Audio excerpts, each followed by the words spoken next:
আমিরুল মুমিনিন বলে রাখাল, তাহলে এক কাজ করো, এইখান থেকে একটা বকরি আমার কাছে বেচে দাও, আমি নিজেই মালিক হয়ে যাই, নিজেই তার দুধ দহন করে আমার তৃষ্ণা মিটাই। হাজার হাজার বকরির মধ্য থেকে তুমি একটা দুইটা বকরি যদি বিক্রি করে ফেলো, কোনোভাবেই তোমার মুনি তোমাকে ধরতে পারবে না। এবার রাখাল বলে, ফাইনাল্লাহ ইয়া আব্দুল্লাহ, হে আল্লাহর গোলাম, তাইলে আল্লাহ কোথায়? কারণ আপনি বললেন কেউ দেখবে না, কেউ জানবে না, আমার মনিব বুঝতে পারবে না। সব কথা ঠিক, সব কথাই মেনে নিলাম, কেউ দেখতে পারবে না। যদি তাই হয় তাহলে ফাইনাল্লাহ, আমার আল্লাহ কোথায়? তে বুঝায় যে যেখানেই তুমি যাও না কেন, যে অন্যায় অবিচার জুলুম তুমি করো না কেন, যেভাবে তুমি যেই নেতৃত্বের আসনেই বসো না কেন, যেইভাবেই তুমি যত ধরনের লুটপাট করো না কেন, অন্যের হক ছিনিয়ে নাও না কেন, তোমার কাছে মনে হয় কেউ দেখে নাই, কেউ দেখে নাই। জেনে রাখো, তাম দুনিয়ার মানুষের নজর তুমি এড়াইতে পারবা, কিন্তু তোমার আমার রব আল্লাহ তাআলার নজর এড়ানো সম্ভব নয়। কথা বলেন ঠিক হয়েছে? এটার নাম হলো তাকওয়া। এটার নাম কি? তাকওয়া। তার মনের ভিতরে তাকওয়ার স্তরটা এমন ভাবে প্রভাব বিস্তার করবে যে সে সর্বক্ষেত্রে সে তার রব আল্লাহ তাআলার উপস্থিতি টের পাবে। অর্থাৎ আমি যাই করছি না কেন, আমার রব তো দেখছেন, আমার রব তো দেখছেন। এই যুবককে রাখা সে তো এটাই বোঝাতে যাচ্ছে যে আপনি আমাকে বলছেন যে কেউ দেখবে না, কেউ জানবে না, তোমার মনিবও বুঝতে পারবে না, অথচ আমার রব আল্লাহ তিনি তো সব দেখেন। সুবহানাল্লাহ। এটার নাম হলো তাকওয়া। যখন আপনি আমি গুনাহ থেকে বাঁচার মাধ্যমে এবং আল্লাহ তাআলার কাছে অসীম তৌফিক চাওয়ার মাধ্যমে এই তাকওয়া অর্জন করতে পারবো, যত কঠিন পরিস্থিতিতে আপনি করেন না কেন, আপনার রব আমার রব কে? আপনার আমার রব কে? আল্লাহ সুবহানাহু ওয়া তাআলা আপনাকে আমাকে সর্বক্ষেত্রে সকল পরিস্থিতির মুখে আল্লাহ তাআলা আপনাকে আমাকে গুনাহ থেকে বাঁচার তৌফিক দেবেন ইনশাআল্লাহ। এই জন্য সময় দেওয়া যে তাকওয়া আপনার আমার অন্তরে ধারণ করতে হবে। কথা বলে আসছে কিনা? এই জন্য অনেকে বলে হুজুর এখন গুনাহের পরিবেশ, গুনাহ থেকে বাঁচবো কেমনে? অফিসে সবাই দুর্নীতি করে, সবাই ঘুষ খায়, অবৈধ টাকা কামায়, সেখানে আমি সব থাকলেও পারি না, অনেক সমস্যা, অসংখ্য আমাকে সন্দেহ করে। কথা বলে আসছে কিনা? ওই যে আপনাদেরকে এক কান কাটা বাচ্চার রাজপুত্রের গল্প শুনেছিলাম, মনে আছে তো? যেখানে রাজপুত্র জন্ম নিয়েছে কান ছাড়া। কথা বোঝা যাচ্ছে না? তো এখন কান ছাড়া জন্ম নেওয়ার কারণে তার পাশে থাকা এক নির্বোধ মন্ত্রী বুদ্ধি দিয়েছে, এই লজ্জা আপনি কিভাবে সইবেন? সুতরাং এর সমাধান হলো একটা আছে, সেটা রাজ্যের সকল বাচ্চাদের সাথে সাথে রাজা, প্রজা, মন্ত্রী, প্রধানমন্ত্রী আমরা যারা আছি সবাই সকলের কান কেটে ফেলি। তাহলে কি হবে? এই রাজ্যে আর কারো কান থাকবে না, রাজপুত্রেরও কান না থাকার কারণে কোনো লজ্জা বহন করতে হবে না। কারণ সে যখন আস্তে আস্তে বড় হবে, বড় হওয়ার পরে সে বুঝতে পারবে কান না থাকাটাই হলো একজন মানুষের স্বাভাবিক অবস্থা। কথা বোঝা আসছে কিনা? তো আপনারা নিশ্চয়ই মনে আছে যারা শুনেছিলেন সেদিনের কথা, আজকে আবার একটু বলে দিই। তো এখন ঘটনাক্রমে রাজকুমার তো বড় হইতেছে, আস্তে আস্তে সে পাঠশালায় যাওয়া শুরু করেছে। পাঠশালায় তার মতো আর অনেক শিক্ষার্থী আছে, কারো কান নাই। সেও জানে এই দুই পাশে যে কান থাকে এটা জানেই না, ভুলেই গেছে। যাদের ছিল এদের তো কেটেই দেওয়া হয়েছে। আর যে রাজপুত্র রাজকুমার রয়েছে সে তো জানেই না যে কান বলে কোনো অঙ্গ আছে মানুষের। কথা বলে আসছে কিনা?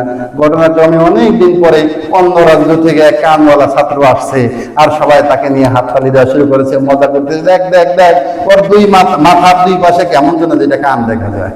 কথা বলে আসছে কিনা? দুঃখজনক ভাবে আমাদের দেশের সকল স্তরের অবস্থা হলো এমন যে সকলেই দুর্নীতি করে, সকলেই মিথ্যা বলে, সকলেই চুরি করে, সকলেই জুলুম করে, সকলেই লুটপাট করে। এখন এই সব অপরাধকে তারা স্বাভাবিকভাবে ধরে নিয়েছে। এখন সকল অপরাধীর ভিড়ে কেউ যদি কানওয়ালা একজন সৎ কথা বলে, সৎ থাকতে যা নীতি নিয়ে কথা বলে, তাকে নিয়ে সবাই হাসি তামাশা করে। কথা বলেন ঠিক না?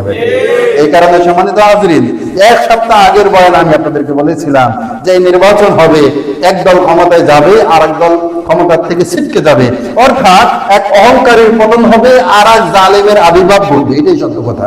কথা বোঝা যাচ্ছে কিনা? গণতান্ত্রিক প্রক্রিয়া পৃথিবীর যেখানেই নির্বাচন হয়, ইলেকশন হয়, সেখানে এক অহংকারের পতন হয় আর একটা জালিমের জয়ী হয়। অর্থাৎ যারা জয়ী হয়, যারা যদি হারতো তাহলে মনে করবেন অহংকারী হিসেবে হারছে, আবার অন্য দল যদি জিততো এরাও জালিম হিসেবে আবির্ভাব হতো। কারণ এই প্রক্রিয়ায় ইনসাফ করা সম্ভব কোনোভাবেই সম্ভব না। সম্মানিত হাজরিন, তো যেটা বলতেছিলাম আমি এই কারণে সম্মানিত হাজরিন, যে আমাদের দেশের সমস্যা, যে আমরা বললাম যে আমাদের দেশে ভালো নেতৃত্ব আসবে না খারাপ নেতৃত্ব আসবে, এটা তো আপনার আমাদের কর্মের উপর নির্ভর করে।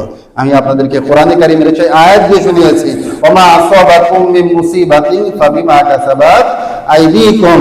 আল্লাহ বলেছেন, দেখো তোমাদের উপর যত প্রকার মুসিবত আসে, মনে রাখবা ফাবিমা কাসাবাত আইদিকুম, এগুলো সব তোমাদের নিজের হাতের কামাই, এগুলো আমাদের নিজের হাতের কামাই। কথা বোঝা যাচ্ছে কিনা?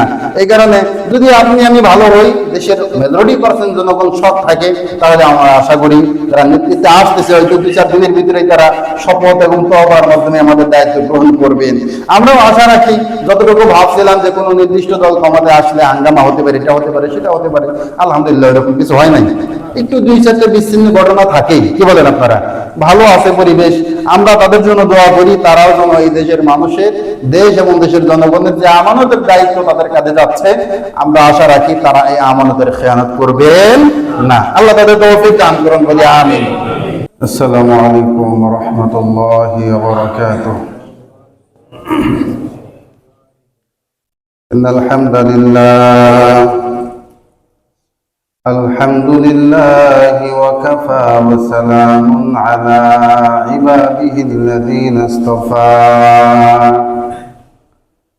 أما بعد فأعوذ بالله من الشيطان الرجيم بسم الله الرحمن الرحيم يا أيها الذين آمنوا كتب عليكم الصيام كما كتب على الذين من قبلكم لعلكم تتقون.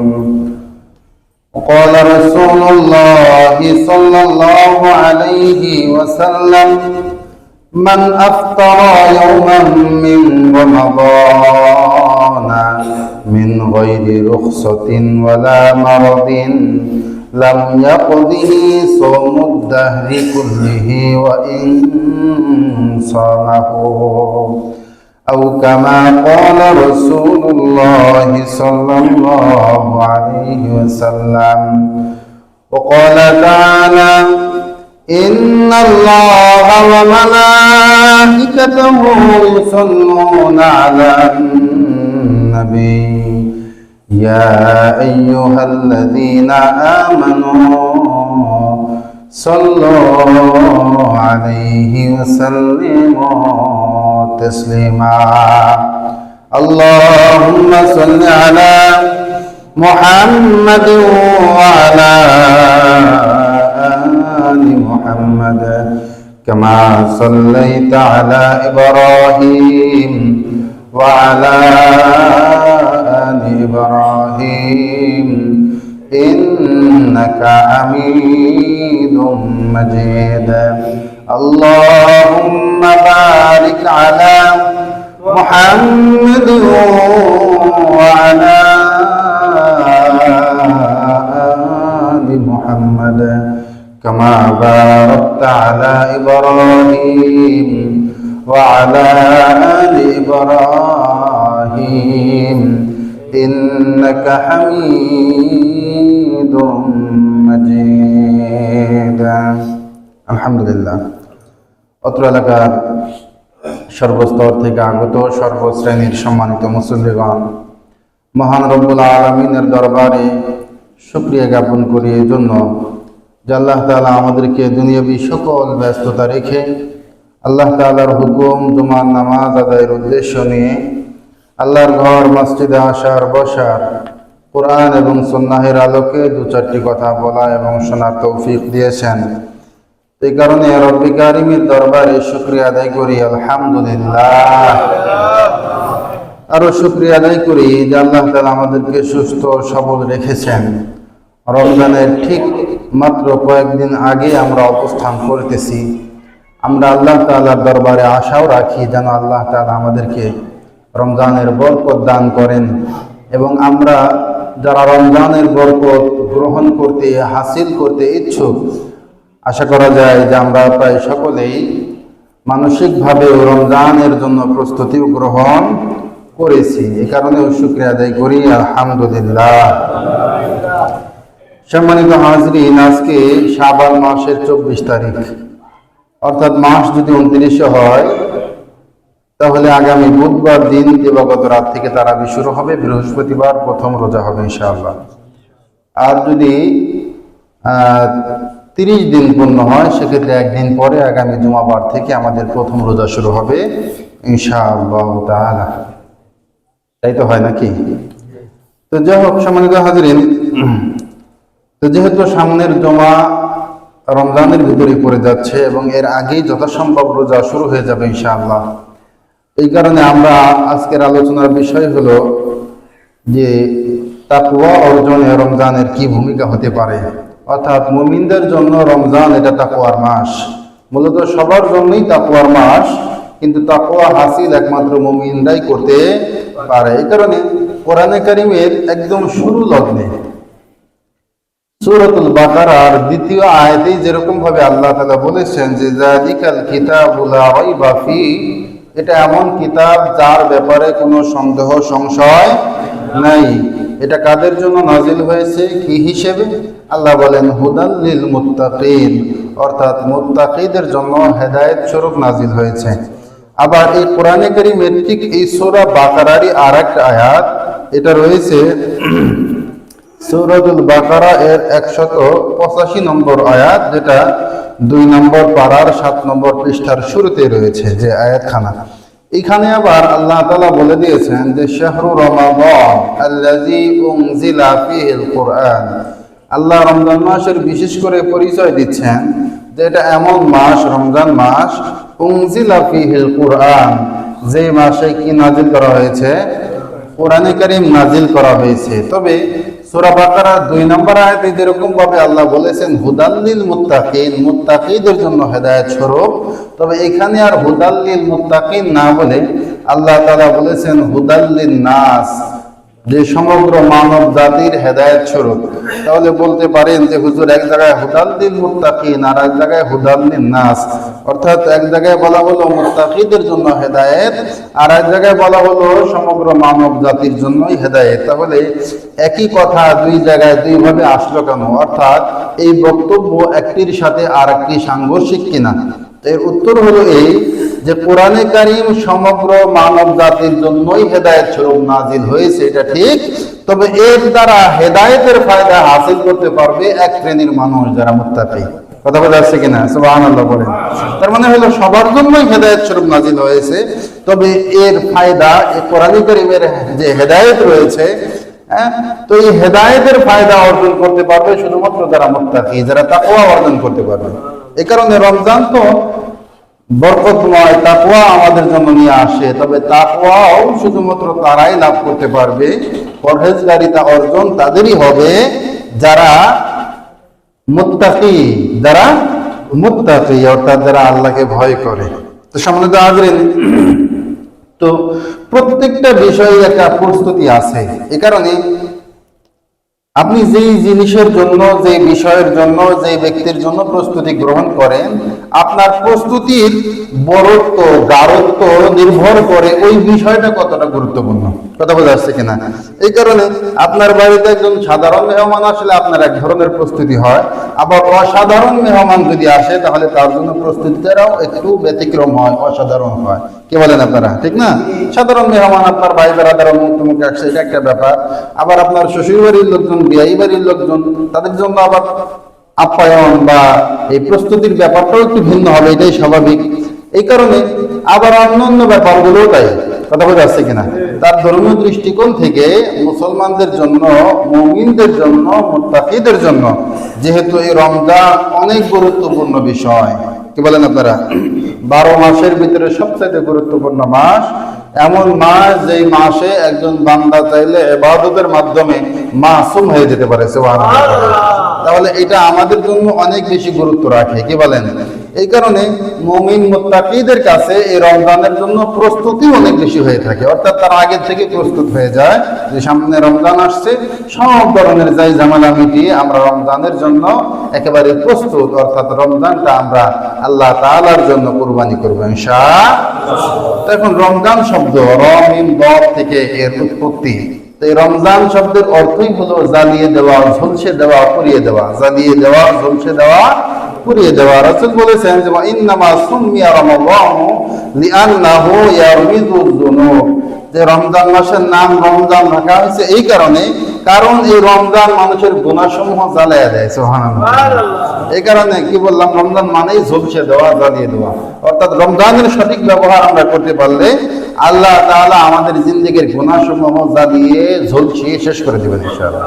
সুবহানাল্লাহ। এই কারণে আমাদের সম্পূর্ণভাবে পূর্ণাঙ্গ রূপে, এবং বলতে গেলে যেটাকে বলা হয় রাসূল সাল্লাল্লাহু আলাইহি ওয়াসাল্লামের ভাষায় আম্মা জানা আয়েশা যেরকম ভাবে বলতেন যে কোমরের বাঁধনটা শক্ত করে এঁটে নিয়ে রমজানের জন্য প্রস্তুতি গ্রহণ করতে হবে। রাজি আছি আমরা ইনশাআল্লাহ। আল্লাহ তাআলা আমাদের সবাইকে তৌফিক দান করুন, বলি আমিন। এই কারণে আল্লাহ তাআলা এই যে কোরআনে কারীমের এই 183 নম্বর আয়াত, যে আয়াতের মধ্যে আল্লাহ তাআলা রমজান ফরজ, রমজানের রোজা রাখা আমাদের জন্য যে ফরজ, এই বিষয়টা বলেছেন। তো এখানে আল্লাহ তাআলা আমাদেরকে এইভাবে ডাকছেন, প্রথমত ইয়া আইয়ুহাল্লাযীনা আমানু, অর্থাৎ হে মুমিনগণ, কুতিবা আলাইকুমুস সিয়াম, তোমাদের জন্য রোজা রাখা ফরজ করা হয়েছে। তো এতটুকুই আল্লাহ তাআলা থেমে যান নাই, বরং এটা হতে পারে যে রমজান আমাদের জন্য ফরজ হয়ে গেল, এটা কঠিন ব্যাপার, 30টা দিন, একটা মাস একটানা রোজা রাখতে হবে। আমাদের জন্য কি বিশেষ কোনো কঠিন আইন, কঠিন বিধান, কঠিন কানুন আল্লাহ তাআলা নাজিল করলেন কিনা, দিয়ে দিলেন কিনা, আমরা যেন ঘাবড়ে না যাই। এজন্যই আল্লাহ বলেছেন কামা কুতিবা আলাল্লাযীনা মিন ক্বাবলিকুম, দেখো রমজানের রোজাটা শুধুমাত্র তোমাদের জন্যই ফরজ, অর্থাৎ রোজাটা শুধুমাত্র তোমাদের জন্যই ফরজ, ব্যাপারটা এমন নয়, বরং কামা কুতিবা আলাল্লাযীনা মিন ক্বাবলিকুম, যেরকম ভাবে তোমাদের পূর্ববর্তীদের উপরে রোজা রাখা ফরজ ছিল, ওই রকম ভাবে তোমাদের উপরেও রোজা রাখা ফরজ করা হয়েছে। সুবহানাল্লাহ। কথা বলা আসছে কিনা? এই জন্য আল্লাহ তাআলা বলেন ইয়া আইয়ুহাল্লাযীনা আমানু কুতিবা আলাইকুমুস সিয়াম কামা কুতিবা আলাল্লাযীনা মিন ক্বাবলিকুম লাআল্লাকুম তাত্তাকুন, অর্থাৎ রোজা তো তোমাদের জন্য ফরজ, ঘাবড়ানোর কিছু নেই, বরং তোমাদের পূর্ববর্তীদের উপরেও রোজা রাখার বিধান ছিল, তাদের উপরে যেরকম ভাবে ফরজ করা হয়েছে তোমাদের উপরেও ফরজ করা হলো। তো কেন ফরজ করা হলো? রোজা রাখার দ্বারা লাভ কি? আল্লাহ বলতেছেন লাআল্লাকুম তাত্তাকুন, যে এর মাধ্যমে তোমরা তাকওয়া হাসিল করতে পারবে, যেন তোমরা মুত্তাকি হইতে পারো। এই কারণে আমাদের পিতা হযরতে আদম আলাইহিস সালাম প্রত্যেক চন্দ্র মাসের 13, 14, 15 3 দিন রোজা রাখতেন। এই দিনগুলোকে বলা হয় আইয়ামে বীজ, আইয়ামে বীজ বলা হয়। এই 3 দিন তিনি রোজা রাখতেন। ওখান থেকে আমাদের রাসূল সাল্লাল্লাহু আলাইহি সাল্লাম তিনিও কি করছেন, প্রত্যেক আরবি মাসের চন্দ্র মাসের 13, 14, 15 3 দিন রোজা রাখতেন। কথা বলা হচ্ছে কিনা? হযরত নূহ আলাইহিস সালামের ব্যাপারে পাওয়া যায় আরো কঠিন, হযরত নূহ আলাইহিস সালামের রোজা রাখার ব্যাপারে আরো কঠিন বিষয়বস্তু আমরা পাই। সেটা হলো হযরত নূহ আলাইহিস সালাম বছরে 2 দিন, একটা হলো শাওয়াল মাসের 1 তারিখ, আর একটা হলো জিলহজ মাসের 10 তারিখ, অর্থাৎ 2 ঈদের দিন ছাড়া তিনি সারা বছর আল্লাহর জন্য রোজা রাখছেন। সুবহানাল্লাহ। পাশাপাশি হযরত ইব্রাহিম আলাইহিস সালাম, মূসা আলাইহিস সালাম, ঈসা আলাইহিস সালাম, এই সকল নবীগণ প্রত্যেকের জন্যই তাদের নিজস্ব শরীয়তের আলোকে রোজা ফরজ ছিল, তারা রোজা রাখতেন। কথা বলতে আসছে কিনা? সেখানে আমাদের জন্য রোজাটা বিশেষ মর্যাদা বহন করার অন্যতম কারণ হলো এই যে আমরা জানি যে রমজান আমাদের জন্য, এই উম্মতের জন্য আল্লাহ নবী সাল্লাল্লাহু আলাইহি সাল্লাম এই কি বলে এটাকে সুসংবাদ দিয়ে গিয়েছেন। সেটা হলো যে আমরা যে কোনো আমল করলেই সেই আমলটা 10 গুণ বেশি মর্যাদা রাখে, অর্থাৎ একটা কাজ করলে 10 কাজের সওয়াব আমরা অর্জন করতে পারি। সুবহানাল্লাহ। এই কারণে যে রমজান মাস, একে তো আমরা 30 দিন রোজা রাখার দ্বারাও 300 দিন রোজা রাখার সওয়াব পাই। পাশাপাশি রাসূল যেমন শাওয়াল মাসের ভিতরে রোজা রাখার ব্যাপারে বলেছেন যে শাওয়ালের 6 রোজা যদি তোমরা রাখতে পারো তাহলে রমজানের 30 দিনের 300 আর 6 দিনের 60, মোট সারা বছর রোজা রাখার নেকি তোমাদের অর্জন হয়ে যাবে। সুবহানাল্লাহ। পাশাপাশি আরো গুরুত্বের কারণ হলো এই যে এই মাসের মধ্যে এমন একটা রাত আছে, এমন একটা রাত রয়েছে যে রাতের মর্যাদাই 1000 মাসের চাইতে বেশি। সুবহানাল্লাহ। আমরা সেই মাসের নাম তো জানি, কি বলেন? এই জন্য সম্মানিত হাজরিন, যে তাকওয়া অর্জনের ক্ষেত্রে আমাদেরকে সর্বোচ্চ ভূমিকা রাখা চাই। এই কারণে মুসলমান সবাই, মুমিন সবাই, কিন্তু মুত্তাকি কিন্তু সবাই নয়। মুত্তাকি সবাই না, সবাই আল্লাহর প্রতি আসলেই ভয় রাখে না। সবাই আল্লাহকে আসলেই ভয় রাখে? আসলেই সবাই আল্লাহ তাআলার প্রতি ভয় রাখে না। এই জন্য মুত্তাকি তথা পরহেজগার এটা অন্যতম উচ্চ মানের একটা মর্যাদা। মুমিনদের মধ্যে সর্বোচ্চ লেভেলের এক শ্রেণীর মানুষ যাদেরকে আল্লাহ তাআলা এই মর্যাদায় ভূষিত করেন। অর্থাৎ যারা এই মুত্তাকি হওয়ার জন্য যতগুলো গুণাগুণ অর্জন করা দরকার, তারা এই গুণাবলী অর্জন করার মাধ্যমে সাধারণ মুমিন মুসলমানদের চাইতে অনেক উপরে তাদের স্থান হয়ে যায় আল্লাহ তাআলার দরবারে। সুবহানাল্লাহ। এই কারণে আমাদের জন্য এই সুযোগ হাতছাড়া করা মোটেই কোনো বুদ্ধিমানের কাজ হবে না। সম্মানিত হাজরিন, এই কারণে হযরতে ওমর ফারুক রাদিয়াল্লাহু তাআলা আনহু উনি একবার হযরত উবাই ইবনে কাবকে বলতেছেন যে আচ্ছা আপনি আমাকে একটু তাকওয়ার বয়ান করেন, তাকওয়া কাকে বলে? কি করেন? তাকওয়ার বয়ান করে দেন যে তাকওয়া কাকে বলে। তখন উবাই ইবনে কাব রাদিয়াল্লাহু তাআলা আনহু বলেন, আমিরুল মুমিনিন, আমি আপনাকে তাকওয়ার বয়ান করব, তবে আপনি আমাকে বলেন আপনি কি কখনো এমন কোন রাস্তায় চলেছেন যে রাস্তায় অনেক কাঁটা বিছানো থাকে? এরকম কাঁটা ছড়ানো, কাঁটা ছিটানো রাস্তায় কি কখনো চলেছে? আমিরুল মুমিনিন বলে, হ্যাঁ আমি এমন রাস্তায় কখনো কখনো চলেছি। উবাই ইবনে কাব বলে, তো ওই কাঁটা ফেলানো, কাঁটা ছড়ানো রাস্তায় আপনি কিভাবে চলেছেন? আমিরুল মুমিনিন বলে, উবাই আমি এমন কাঁটা ছড়ানো রাস্তায় আমার পাটাকে খুবই সতর্কতার সাথে ইনিয়ে বিনিয়ে ফেলেছি, অর্থাৎ কোনোভাবেই যেন কোনো কাঁটা আমার পায়ে না বিঁধে যায়, না ফুটে যায়, এই জন্য খুব সতর্কতার সাথে আমি পথ চলেছি।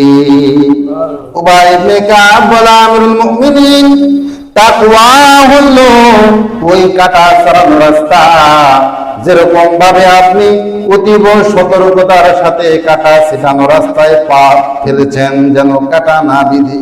তাকওয়া হইল এমন এক জিনিসের নাম, যে জিনিস মুমিন মুসলমানের ভিতরে যখন থাকে তারাও প্রত্যেকটা কদম এমন সতর্কতার সাথে ফেলে যেন কোনো গুনাহের আসর তার সাথে না লাগে। তাকওয়া হলো ওই কাঁটা ছড়ানো রাস্তার মতোই, অর্থাৎ কাঁটা ছিটানো রাস্তায় আপনি আমি যেরকম সতর্কতার সাথে পা ফেলি যেন আমার পায়ে কাঁটা বিঁধে না যায়, কাঁটা ফুটে না যায়, তেমনি ভাবে এই তাকওয়া হলো মুমিনের জন্য এমন এক কাঁটাময় জিন্দেগি, যে জিন্দেগি যাপনের ক্ষেত্রে এই তাকওয়া নামক লেভেলটা তাকে সব ধরনের গুনাহ থেকে বাঁচায়। অর্থাৎ তাকওয়া অর্জনের প্রেক্ষিতে সেই মুমিন বান্দাও সর্বক্ষেত্রে অর্থাৎ সকল কদম অগ্রসর হওয়ার ক্ষেত্রে সে সতর্ক থাকে, কোনোভাবেই যেন কাঁটা বিঁধে না যায়, অর্থাৎ আমার কোনো পদক্ষেপে যেন কোনো গুনাহের ভাগীদার আমি না হয়ে যায়। এই কারণে সে পা ফেলবে তো পিছনে ফেলবে, হাত বাড়াবে তো পিছনে বাড়াবে, চোখের দৃষ্টি সামনে ফেলবে তো দৃষ্টির ক্ষেত্রেও সে সতর্ক থাকবে যেন হারাম বস্তুর উপরে দৃষ্টি পড়ার কারণে যেন কোনো গুনাহ আমার আমলনামায় জমা না হয়ে যায়। পাশাপাশি এই যে দুইটা কান নামের শ্রবণ শক্তি নামক নিয়ামত আল্লাহ আমাদেরকে দিয়েছেন, এটার ক্ষেত্রেও মুমিন যে তাকওয়া বাঁধতে হবে, মুত্তাকি যা হবে, সে সতর্ক থাকবে যেন কোনো গুনাহের আওয়াজ ইচ্ছাকৃতভাবে আমার কানে প্রবেশ না করে। তার দিল, তার দেমাগ সবকিছুর ক্ষেত্রে সে সতর্কবান হবে যে আমার কোনো অঙ্গ প্রত্যঙ্গ যেন এমন কোনো ক্ষেত্রে ব্যবহৃত না হয়, পরিচালিত না হয়, যে ক্ষেত্রে গুনাহ হওয়ার সম্ভাবনা রয়েছে, আল্লাহ তাআলার অসন্তুষ্টি কিংবা রাসূলের দেখানো পথের বিপরীত কোনো পন্থা রয়েছে। এটা হলো মুত্তাকিদের জন্য তাকওয়ার পথ। কথা বলে আসছে কিনা? অর্থাৎ আপনি মুত্তাকি হতে চান, তাকওয়াবান হতে চান, পরহেজগার হতে চান, এই ক্ষেত্রেও আপনার জন্য এটাই শর্ত। সকল ক্ষেত্রে আপনাকে এমন ভাবেই কদম ফেলতে হবে যেন কোনো গুনাহ আপনার আমার দ্বারা না হয়ে যায়। এই জন্যই তো আপনাদেরকে শোনানো হয়, ওলামায়ে কেরাম শোনায়া থাকেন যে গুনাহ সেটা যত ছোটই হোক আমরা করব না, আর নেক কাজ সেটা যত ছোটই হোক না কেন আমরা ছাড়বো। কথা বলে আসছে কিনা? নেক আমলের ক্ষেত্রে সেটা যত ছোটই হোক না কেন আমরা করতে কোনো রকম অনীহা প্রদর্শন করব না, আর গুনাহের কাজ যত ছোটই হোক না কেন সেক্ষেত্রে আমরা ওই ছোট গুনাহ বলে দাম্ভিকতা প্রদর্শন করে ওই গুনাহের কাজে আমরা জড়িত হব না। আমিরুল মুমিনিনের আরো একটা ঘটনা আছে, আপনাদেরকে শুনিয়েছিলাম কিনা মনে নেই। তো ওনার একটা বিশেষ স্বভাব ছিল, আমরা জানি, সেটা হলো এই যে তিনি রাত বিরেতে যখন তামাম মদিনাবাসী, তামাম শহর নগরবাসী ঘুমিয়ে থাকে, এমন সময় তিনি একদমই একাকী। কথা বলে আসছে কিনা? কিংবা কখনো একজন সফর সঙ্গী নিয়ে তিনি মদিনার অলিতে গলিতে ঘুরে বেড়াতেন। জানেন তো আপনারা? জানেন কিনা? তো এরকম ভাবে তিনি কোনো এক দিনের বেলা এমন একটা অঞ্চলে সফর করছেন, ভ্রমণ করছেন, বা ওই অঞ্চলের মানুষের স্বাভাবিক অবস্থা জানার জন্য সেখানে তিনি গিয়েছেন। তো সাধারণত আমাদের দেশের বা এই বর্তমান বিশ্বটা যেভাবে পরিচালিত হচ্ছে বা যাদের সাথে পরিচালিত হচ্ছে তাদের সিফাত মোটেই এটা থাকে না। কথা বলে আসছে কিনা? কারণ আমাদের নেতারা দেশের হালত জানার জন্য তার কর্মী চামচাদের কাছ থেকে খবর নেয়, ঠিক কিনা বলেন?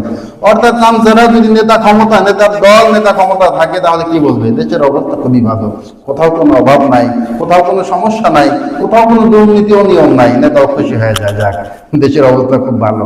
কথা বলেন ঠিক না? ঠিক। আচ্ছা বলেন তো, আপনি যদি আপনার দলের আপনার কাছে থাকা সহকর্মীর কাছ থেকে খবর নেন, কোনোদিনও আপনি আসল খবর পাবেন না। কথা বলে আসছে না? কারণ এই নেতার পিছনে যারা ঘোরে, যারা তাদের চারপাশে থাকে, কেউ নিঃস্বার্থভাবে নেতার পিছে ঘোরে না। কথা বলে ঠিক না? কারণ সবাই স্বার্থবান। কথা বলে আসছে কিনা? নেতার কাছে এক গ্লাস পানি পৌঁছানোর জন্য এরা কমিশন খায়। কথা বলেন ঠিক না? ঠিক।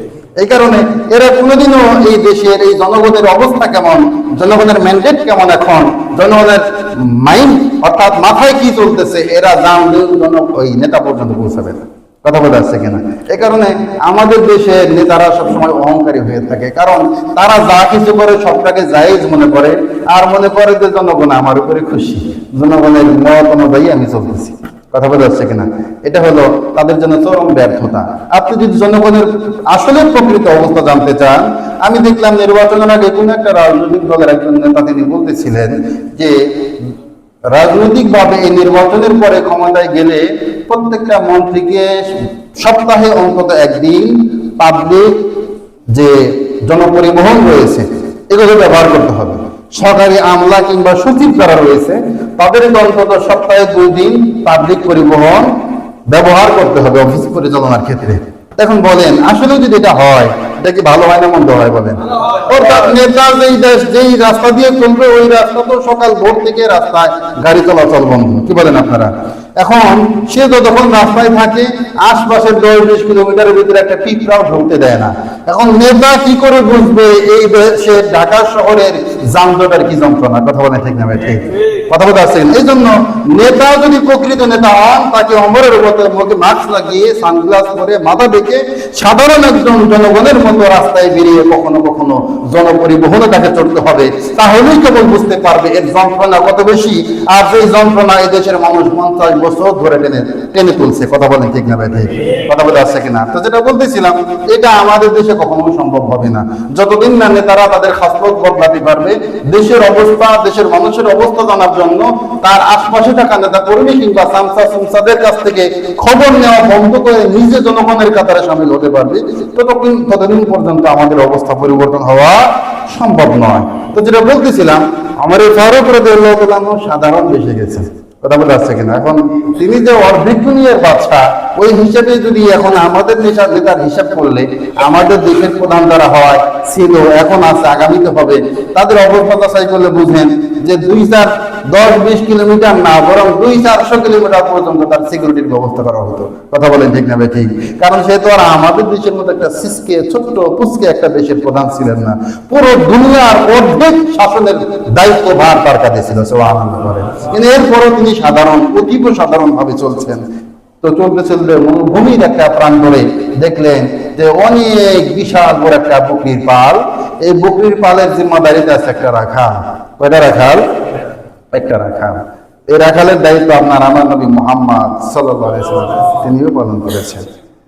তোমার ফারুক রাদিয়াল্লাহু তাআলা আনহু চিন্তা করলেন, একটু যাই, এই যে রাখালের ভিতরে থাকা ঈমানটাকে পরীক্ষা করে দেখি, কতটুকু তার মধ্যে তাকওয়া আছে, পরীক্ষা করে। ওমর ফারুক রাদিয়াল্লাহু তাআলা আনহু ওই রাখালের কাছে গিয়ে বলে, বাবা, অনেক দূর দেশ থেকে সফর করতে করতে বড়ই ক্লান্ত হয়ে গেছি। তুমি যদি তোমার এত এত বকরিগুলোর মধ্য থেকে একটা বকরিকে ধরে একটু দুধ দহন করে আমাকে পান করাও, তাইলে আমি আমার তৃষ্ণাটা মিটাইতে পারি। এবার রাখাল বলে, বাবা, সুন্দর প্রস্তাব করেছেন, আপনাকে একটু দুধ পান করাইতে পারলে আমার বড় ভালো লাগতো, কিন্তু দুঃখের কথা কি বলবো, হাজার হাজার বকরি আমি রাখি, দেখাশোনা করি, একটা মালিক আমি নই, আর যে বকরির মালিক আমি নই, ওই বকরির দুধ আমি আমার মনিবের অনুমতি ছাড়া আপনাকে দিতে পারি না। কথা বুঝছেন? তো প্রত্যেকটা উপমার সাথে আমাদের বর্তমান পরিস্থিতির সাথে আপনি তুলনা করতে পারবেন। কি করতে পারবেন? তুলনা করতে পারবেন। কথা বোঝা যাচ্ছে কিনা? এখন নেতায় বলেছে, বড় অফিসারে তার সহকারীকে বলেছে, এই চাকরি বাকরি যারা আছে সবাইকে বলে দিস অন্তত 15 লাখ করে টাকা না দিলে কিন্তু সাইন হবে না। সে জায়গা বলে দেয়, দেখো ভাই, 25 লাখ টাকা না ফেললে কিন্তু তোমার সাইন হবে না। কথা বোঝা যাচ্ছে কিনা? তো অবস্থাটা এমন কিনা? তো এখন ওই রাখাল যদি এই দেশের নেতৃবৃন্দর সংসদের মতো আর সহকারীদের মতোই হইতো, তাহলে সেও কিন্তু ভাবতো ভালোই তো লাভ, মনির তো আর খবর নেয় না, হাজারো বকরি 1 লিটার দুধ দহন করে যদি 10 টাকা বেচতে পারি আমারই তো লাভ। মাস ধরে বেতন দেয় না 10 টাকা, সেখানে প্রতিদিন যদি 10 টাকা কামানো যায়, কম কিসের? কি বলেন? কিন্তু সে সব বলে দিয়েছে, না না না, এটা সম্ভব নয়, কারণ এই বকরিগুলোর মালিক আমি না। তো যাক,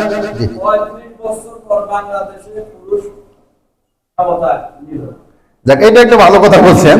দেখ, আলহামদুলিল্লাহ, এটা স্বপ্নের কথা বলছি আমাদের নিজাম ভাই, সেটা বলেছে 1991 থেকে নিয়ে 2000 মোটামুটি 24-এর জুলাই পর্যন্ত এই দেশে নারী নেতৃত্বই ছিল। মাঝখানে যদিও 2-2.5 বছরের জন্য ভিন্ন নেতৃত্ব আমরা দেখেছি, ওয়ান ইলেভেনের খবর আপনারা জানেন নিশ্চয়।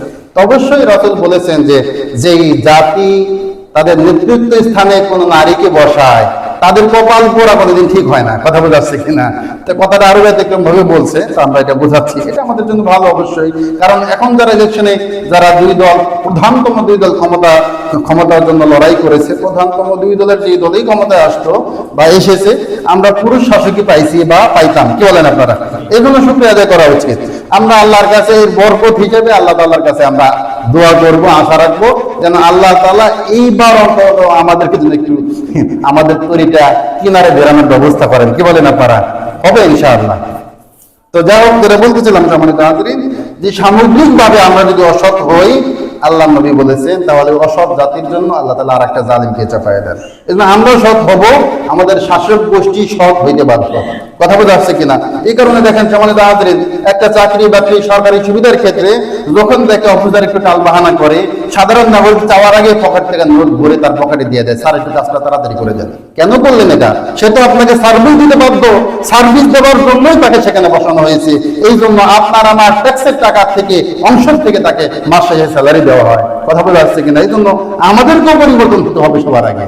অবৈধভাবে কোনো লেনদেন আপনারা করেন না। খালি যারা ঘুষ খায় তাদেরকে অপরাধী মনে করেন না, যারা ঘুষ খায় আর যারা সুদ খায় তাদেরকে অপরাধী মনে করবেন না, বরং যে ঘুষ খাইলো আর যে দিল দুইটাই সমান অপরাধী।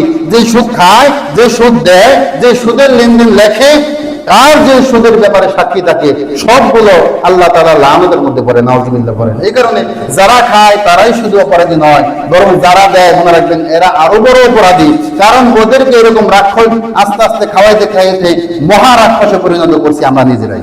কথা বলে আসছে কিনা? কেমন সামনে রমজানের ঠিক কয়েকদিন আগে একটা সরকার, নতুন একটা সরকার আমাদের দেশে আসছে।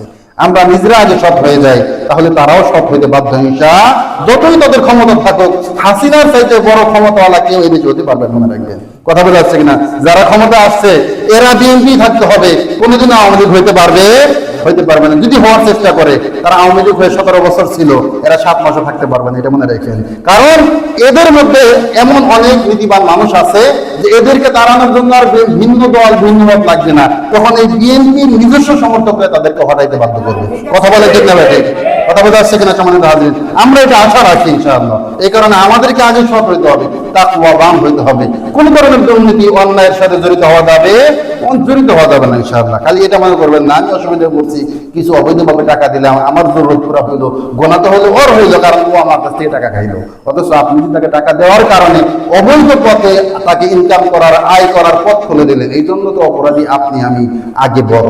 কথা বলে আসছেন আমাদের হাজিরিন, সময় শেষ হয়ে গেছে।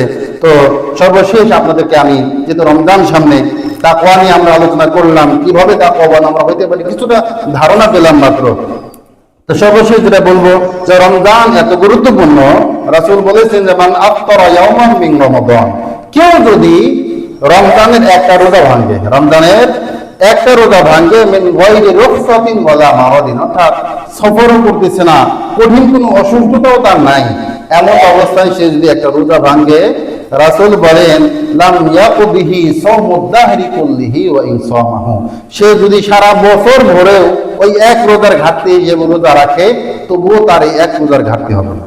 কথা বলে আসছে কিনা? এক রোজার ঘাটতি পূরণ হবে না। সাধারণভাবে আমরা জানি, হুজুররা আপনাদেরকে শোনাই, আমিও শোনাই, সেটা হলো ইচ্ছাকৃত ভাবে একটা রোজা ত্যাগ করলে একটানা 60টা রোজা তার কাফারা দিতে হয়। হ্যাঁ, 60টা রোজা কাফারা দেওয়ার মাধ্যমে আপনি শাস্তি থেকে বাঁচবেন, কিন্তু একটা রোজার যে মর্যাদা, যে ফজিলত, যে নেকি, যে সওয়াব, এটা আপনি সারা বছর রোজা রাখলে ওই এক রোজার ঘাটতি পূরণ হবে না। এই জন্য আমাদের হাজিরিন, আমরা যারা আছি সাধারণ অসুস্থতা, সাধারণ অসুবিধার কারণে যেন আমরা রোজা না রেখে ভিন্ন চিন্তার দিকে মোটেও না আগাই। আমাদের হাজিরিন, কথা বলা আসছে কিনা? এই হলো এক বিষয়। আর গত বছর রমজানের আগের জমায় আমি আপনাদেরকে একটা বিষয় বলেছিলাম তারাবির রাকাত সংখ্যা নিয়ে। সেটা হলো যে একটা সময় 8 রাকাত, 12 রাকাত আর 20 রাকাত নিয়ে অনেক কামড়াকামড়ি আমাদের দেশে হয়েছে। তা আমি কখনোই এই কামড়াকামড়ির পক্ষে নই, কারণ সহজ কথা আপনাদেরকেও আমি এক্সাম্পল দিয়েছিলাম এই যে সারা দেশের মানুষ যে মসজিদকে, যে জনপদকে ফলো করে মুসলমানরা, মক্কা, মদিনা, মসজিদুল হারামাইন যে দুইটাকে বলা হয়, হারামাইন শরীফাইন, কথা বলে আসছে কিনা? এই দুই মসজিদে সবসময় 20 টাকা দিয়ে তারাবি হয়ে আসছে। কথা বলে আসছে কিনা? এমনকি করোনার সময় নামাজ খাটো করে দেওয়া হয়েছে। খাটো করা মানে মুসল্লিদের উপস্থিতি কম, নামাজের পরিমাণ কম, এই সব কিছুর মুহূর্তেও কিন্তু সেখানে 8 টাকার নামাজ পড়ানোর কোনো সিস্টেম হয় নাই। সেখানে দুই মসজিদেই তখন 20 টাকাতের জায়গায় অর্ধেক করে 10 টাকা তারা পড়ছে। কথা বলতে আসছে কিনা? যদি 8 টাকাতের বিশেষ কোনো আসলেই তারাবির হাদিস থাকতো, তাহলে তারা বলতে এতদিন তো 20 টাকাতের হাদিসের উপর আমল করলামই, তাহলে এখন যেহেতু অসুবিধা, করোনায় হয়ে গেছে, তাহলে মক্কা শরীফ আর মদিনা শরীফের দুই মসজিদে আমরা এবার 8 টাকাতের হাদিসের উপরে আমল করি। কথা বলতে আসছে কিনা সম্মানিত হাজিরিন? এই কারণে তারাবি আমরা যারা করবো অবশ্যই সবাই করবো। এটাকে সরে ফেলা কিংবা ইগনোর করার কোনো সুযোগ মুসলমানের জন্য, অন্তত মুত্তাকির জন্য নাই। এই কারণে নামাজ 20 টাকা দিয়ে পড়তে হবে। আপনার দাঁড়াইতে কষ্ট হয়, কোলায় না, বসে বসে পড়েন, মাটিতে বসে যান, ফ্লোরে বসে বসে জামাতের সাথে হাজির হয়ে যান, তবুও অর্ধেক সওয়াবের মালিক হবেন ইনশাআল্লাহ। ঠিক আছে ইনশাআল্লাহ? যে কোরআনে কারীম তেলাওয়াত করলে একটা হরফের বিনিময়ে যদি 10টা নেকি হয়, একটা বিসমিল্লাহ পড়লেই শুধুমাত্র 200 নেকি আমাদের সকলের আমলনামায় জমা হয়ে যায়। সুবহানাল্লাহ। সেখানে চিন্তা করেন, কোরআনে কারীমের এই যে লক্ষ লক্ষ হরফ পড়তেছেন, সাধারণভাবে পড়লেই যদি 1 লক্ষ হরফে 10 লক্ষ নেকি হয়, সেখানে রমজানে তো প্রত্যেকটা আমলের বদলা 70 গুণ বেড়ে যায়। চিন্তা করে দেখেন। আবার রাসূলের একটা হাদিস আছে হযরত আলী রাদিয়াল্লাহু আনহু থেকে, হাদিসের সনদ দুর্বল, তবে যেহেতু ফজিলতের হাদিস আমরা মানি, সেটা হলো তিনি বলেছেন যে স্বাভাবিকভাবে শরীর পবিত্র ওযু নাই এমন ব্যক্তিও যদি কোরআন তেলাওয়াত করে সেও প্রত্যেকটা হরফে 10 নেকি পাবে। এমন ব্যক্তি ওযু সহকারে পড়লে প্রত্যেকটা হরফের বিনিময়ে 25 নেকি পাবে। বসে বসে নামাজে পড়লে 50 নেকি পাবে। আর দাঁড়িয়ে কিরাত সহ যে নামাজগুলো হয় দাঁড়ায় নামাজের মধ্যে প্রত্যেকটা হরফের বিনিময়ে বান্দার আমল নামায় 100 করে নেকি জমা হয়। তাহলে ওই 100 নেকি যদি আরো 70 গুণ বেড়ে যায়, চিন্তা করেন লক্ষ লক্ষ কোটি কোটি নেকি থেকে আমরা বঞ্চিত হয়ে যাব যদি আমরা তারা কি মিসগাইড করে ফেলি। কথা বোঝা যাচ্ছে আমাদের হাজবেন্ড? এই জন্য আমরা সবাই প্রস্তুত আছি তো ইনশাআল্লাহ। কত অসুবিধা হোক আপনি দাঁড়ায় পড়তে থাকেন, কুলায় না, আপনি 10 রাকাত পড়ছেন, ক্লান্ত হয়ে গেছেন, আপনি আপনার জায়গায় বসে পড়েন 2 রাকাত, আবার ভালো লাগছে আবার দাঁড়ায় পড়েন। কথা বোঝা যাচ্ছে কিনা? এইভাবে আমরা কেউ মিস করবো না। এবং তারাবির থেকে ব্যতিক্রম কোনো চিন্তা ভাবনা 8 রাকাত 12 রাকাত কিংবা বাড়িতে ঘরে বা কোনো মহিলাদের জামাতের সাথে সূরা তারাবি এটা সেটা এই ধরনের কোনো ব্যতিক্রম চিন্তা ভাবনা আমরা করবো না। মনে রাখবেন এগুলো সব শয়তানি চিন্তা ভাবনা। এগুলো শয়তান আপনার নফসের ভিতরে বসে গেছে। রমজানের শয়তান তো বান্দা থাকবে, নফস কিন্তু বান্দা থাকবে না। এই কারণে সে আপনাকে প্ররোচনা করবে, সে তার স্বাভাবিক খাসলত অনুযায়ী আপনাকে নেক কাজ থেকে বিরত রাখার চেষ্টা করবে আর বদ কাজে জড়িত করার জন্য চেষ্টা করেই যাবে। আল্লাহ তাআলা আপনাকে আমাকে আমাদের সকলকে রমজানের পরিপূর্ণ বরকত হাসিল করার তৌফিক দান করুন। রমজানের রহমত, মাগফিরাত এবং নাজাতের যে আমরা ভিন্ন ভিন্ন 10 দিন আছে, রাসূল নিজেই বলেছেন প্রথম 10 দিনের রহমত, পরবর্তী 10 দিনে মাগফিরাত এবং সেই 10 দিনে মানুষদেরকে মুক্তি দিয়ে দেওয়া হয়। আমরা যেন প্রত্যেকটা বিষয় প্রত্যেকটা সাবজেক্ট আমরা হাসিল করতে পারি ইবাদতের মাধ্যমে এবং সর্বোপরি এমন তাকওয়া যেন আমরা অর্জন করতে পারি যে তাকওয়া অর্জনের মাধ্যমে আমরা আমাদের সারা জিন্দেগীর গুনাহ থেকে মাসুম হয়ে যেতে পারি। ওয়া আখিরু দাওয়ানা আলহামদুলিল্লাহি রাব্বিল আলামিন। আসসালামু আলাইকুম ওয়া রাহমাতুল্লাহ।